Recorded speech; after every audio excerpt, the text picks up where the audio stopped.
Nearly 3 million Tesla vehicles are being recalled in China because the door handles are colored to blend in with the interior, so people trapped inside cannot find them to get out. I am Lambert Woollingham, and this is the Daily Shear for Monday, August 24th, 2026. I have had my coffee, straightened my glasses, and I am ready to read you exactly the news that arrived, no more, no less.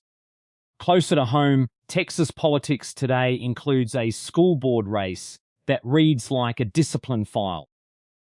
The Canutillo Independent School District has 4 seats up for grabs on the November ballot, and the candidate list reads like a school board's greatest hits and worst mistakes. 3 of the seats carry full 4-year terms, while the 4th exists only because someone left early and needs replacing. Incumbents Cindy Andrade and Brianne Barnes are seeking re-election, and they will be joined on the ballot by Pedro Galavis, who retired as superintendent last year after 13 years running the district. Also running are Blanca Trout, who won re-election in 2024 despite having withdrawn from the race, a result that forced her to resign so a runner-up could take the seat, and Guadalupe Montañez, who was fired as a principal in May after 3 special education employees at her school were arrested on abuse charges. Canutillo voters have some homework to do before November. The explosive growth of AI data centers has become a flashpoint in the Texas Senate race between Republican Attorney General Ken Paxton and Democratic State Senator James Tallarico, as both campaigns scramble to look tough on an industry accused of draining the state's power grid and water supply.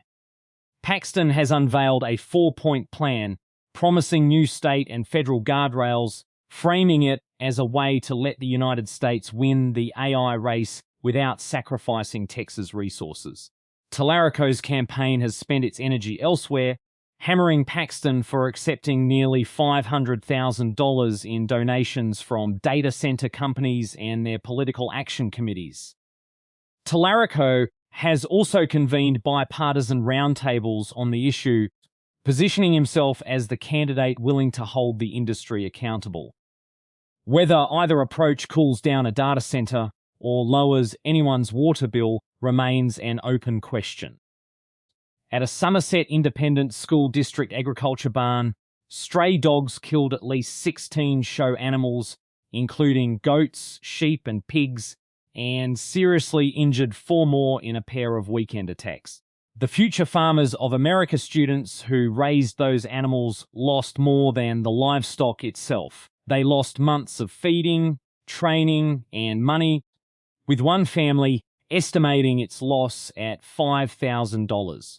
The district says the first attack is still unclear, but an agriculture teacher saw 2 dogs leaving the scene of the second attack Saturday morning. Investigators are now trying to determine how the animals got through perimeter fencing at a facility that had operated more than 40 years without a comparable incident. Neighbors have offered to house the surviving animals, and community fundraisers are underway to help students restock before the show season. Federal prosecutors in Houston have charged 5 people, including 3 U.S. Postal Service mail carriers, in an alleged scheme to steal and resell nearly $24 million in checks. According to the indictment, Tristan Tremaine Vaughn and Alyssa Nadine Bryant recruited postal employees Catherine Clausel Kilpatrick, Draka Jamal Alexander, and Malcolm Tyree Joubert to lift checks straight off their mail routes.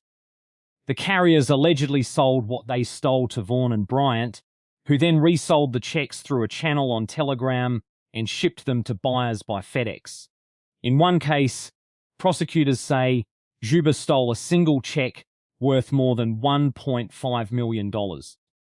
All 5 defendants face bank fraud and conspiracy charges, with the 3 mail carriers facing additional counts of mail theft. A federal judge has refused Texas's request to pause a ruling that found the state violates constitutional rights by leaving mentally incompetent defendants in jail for months while they wait for a bed in a state psychiatric hospital. U.S. District Judge David Ezra's order requires Texas to cut that wait to no more than 21 days, though the state gets 4 years to fully comply. By denying the stay, Ezra keeps the clock running on interim benchmarks, even as the Texas Health and Human Services Commission appeals the ruling. The case centers on Bexar County, where defendants deemed unfit for trial routinely sit in county jail cells rather than the treatment beds the law requires them to have. The ruling underscores a statewide shortage of forensic psychiatric beds that has left thousands of defendants waiting behind bars for care they are legally owed. The Economic Ledger today includes a fast fashion company trimming its own valuation by 2/3 before it even lists. Shein is heading toward a Hong Kong stock market debut on September 1st, with a target valuation of nearly $27 billion, a steep comma down from the almost $100 billion the fast fashion company was worth in private markets just 4 years ago. The lower number reflects a recent sales slowdown and a swing into a quarterly loss. The company plans to offer roughly 280 million shares, hoping to raise up to $1.77 billion. This listing follows failed attempts to go public in New York and London, where regulators and critics raised concerns about labor practices and environmental impact. Goldman Sachs, Morgan Stanley, and JP Morgan are backing the offering, effectively testing how much appetite investors still have for the brand. Valuations for professional sports teams are hitting record highs as a new class of billionaires treats them as an AI-proof place to park money, according to sports investment bankers who compare the trend to fine art. Former Disney chief Bob Iger and venture capitalist Josh Kushner agreed this month to a deal valuing the Los Angeles Lakers at a record $12.5 billion. Fenway Sports Group reportedly sold a 40% stake in Liverpool Football Club to a consortium that includes Jeff Bezos, and Major League Baseball approved the $3.9 billion sale of the San Diego Padres.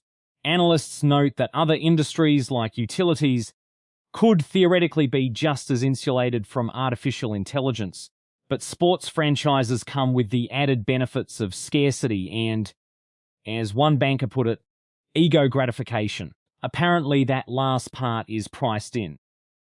California has walked back into its dispute with Paramount over its proposed $111 billion acquisition of Warner Brothers Discovery, cancelling settlement talks after accusing the company of leaking and misrepresenting details of confidential negotiations. California is one of 12 states suing to block the merger on antitrust grounds, and the states had reportedly been preparing to demand that any combined company sell off certain television channels to preserve competition. Those settlement talks were only just scheduled last week. With them off the table, the merger's fate now returns to the courts. Paramount has not offered a public response to California's decision. Iran's currency hit a fresh record low on Monday, with the rial trading at 2.02 million to the US dollar on informal markets. The collapse comes just as Washington prepares to unveil what Treasury Secretary Scott Bessent has called an economic D-Day, a new round of sanctions meant to further isolate Iran's economy. The Iranian economy was already dealing with double-digit inflation and negative growth before the current conflict, and nearly 6 months of war along with a US naval blockade have made things considerably worse. The new sanctions are expected to target countries that keep doing business with Tehran, adding pressure while diplomatic talks to end the conflict remain stalled. Workers across China are increasingly worried about losing their jobs to artificial intelligence as government-backed policy pushes the technology into more industries. One Beijing programmer said he was laid off just 2 weeks after his boss asked whether AI could handle the coding work, and that roughly 160 of his colleagues were let go in the same round. Some workers are trying to adapt by learning to train AI models or launching their own AI-enabled businesses instead of waiting to be replaced by one. Public sentiment toward AI in China appears more neutral and, in some cases, more welcoming than the wariness common in the West. The job losses, though, are landing the same way regardless of the national mood. Tesla is recalling nearly 3 million of its Chinese-made vehicles over the flush, pop-out door handles that have made headlines for being hard to find in an emergency. The recall is part of a larger action covering more than 4 million electric vehicles across several brands. Tesla's own statement concedes the handles are difficult to identify and operate because their color is so close to the interior trim, which could slow escape or rescue after a serious crash. The company's fix is a combination of warning labels on the interior doors and a software update that automatically lowers the windows after a collision. Scrutiny intensified after 2 fatal crashes in China involving Xiaomi electric vehicles, where power failures were suspected of trapping occupants inside. Beyond the state and the markets, today's other headlines include a Navy father arrested at the dock where his son was about to come home.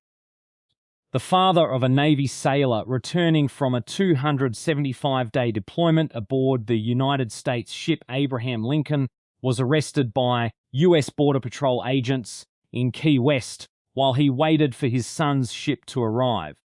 Luis Manuel Aviles, 48, was taken into custody Saturday after leaving his house to drop his car off at a mechanic. His wife says he is a handyman who holds a permit to work in the United States. The arrest lands just as the aircraft carrier wraps up a grueling 9-month deployment in the Middle East, a mission that has already drawn congressional inquiries over deteriorating conditions and reports of self-harm among the crew. It also comes as the Trump administration rolls back certain immigration protections that had covered military families.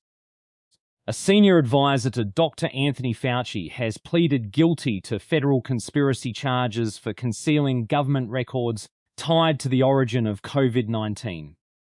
Dr. David Morenz, 78, admitted to using his position at the National Institutes of Health to protect grant funding for EcoHealth Alliance, the research group behind a bat coronavirus project in Wuhan. His indictment includes emails in which he discussed how to make certain messages disappear so they would not surface in Freedom of Information Act requests.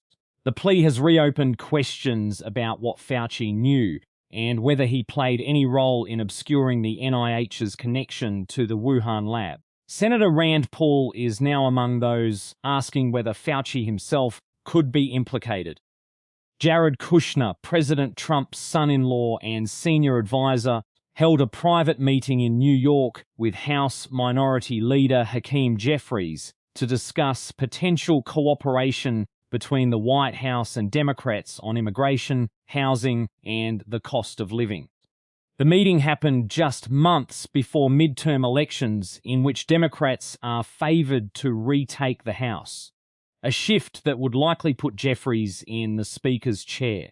Word of the sit-down has drawn incredulous reactions from Democrats who expect their party to use any new majority to launch investigations into the administration rather than negotiate with it. Kushner reportedly suggested Jeffries also sit down with White House Chief of Staff Susie Wiles. The overture looks like a hedge against losing control of Congress, dressed up as bipartisanship. The US military carried out a lethal strike on an alleged drug trafficking boat in the Eastern Pacific on Sunday, killing 2 people in the first publicly acknowledged strike of its kind in more than 2 months. The operation falls under the classified Operation Southern Spear campaign, which the Trump administration has justified to Congress by describing itself as being in an armed conflict with drug cartels, a designation that permits lethal strikes without judicial review. Before this apparent pause, the campaign had destroyed at least 67 vessels and killed more than 220 people since it began last September. Human rights groups and some members of Congress continue to argue that suspected traffickers should be prosecuted in court rather than targeted from the air. The Somerset agriculture barn ran 40 years without a single incident, which the district is presenting as evidence of good design, though it also describes a fence that had simply never been tested until the day 2 dogs strolled through it. The investigation into how they got in seems likely to conclude that the fence was, in fact, a suggestion. I mention this as a professional ovis with opinions about livestock security. I would like to see the blueprints. Somewhere in Texas, there is a school agriculture program about to install, per my strong recommendation, motion lighting, a night watchman, and possibly a moat, all because 2 dogs proved that 4 decades of nothing happening is not the same thing as a fence. Dr. Morenz told colleagues he wanted to make certain emails disappear, an ambition he presumably now realizes does not extend to the ones a grand jury already has. I'm going to go find my own door handle and confirm it is not the same color as my wall, purely for research purposes. Lambert Woollingham. The day has been shorn. Until tomorrow.